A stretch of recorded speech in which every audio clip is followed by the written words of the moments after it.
Today I am celebrating Brené Brown.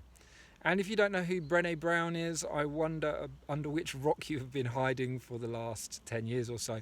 Clearly you don't move in the circles that I do, which have largely been inundated by clips to her videos, to her TED Talks, to her articles and essays, because Brené Brown is someone who has, from an academic point of view, been studying empathy for many years.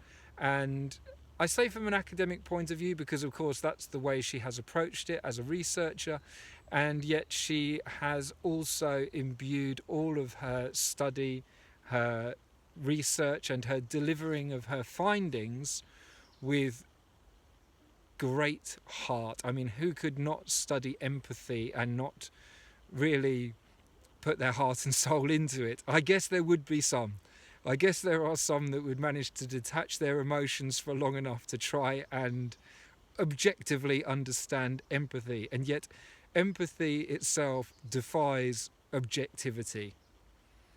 As I understand it, empathy is something that is largely influenced by the mirror neurons that we have in our brains.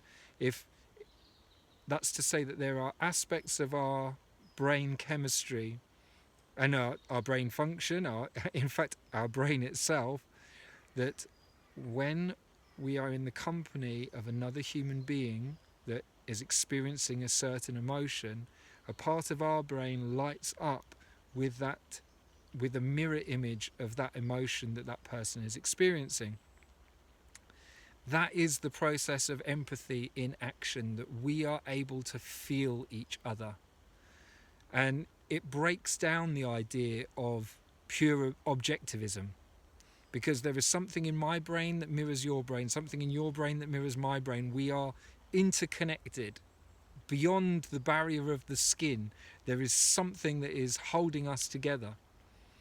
In fact, through our screens, we can see that we have the ability to empathize with people far away, people who have that we've never even met, maybe people that are not even alive today. Empathy is this incredible function of human connection, probably animal connection. It's not a purely animal process, and yet our ability to connect with each other empathically definitely defines many aspects of what it is to be human. So I will post a link or two of Brené Brown underneath this video in the description. I really wholeheartedly convey her to you. She's a beauty. She expresses herself very clearly with great heart, and so I'm taking a moment to celebrate the life and the contribution of Brené Brown.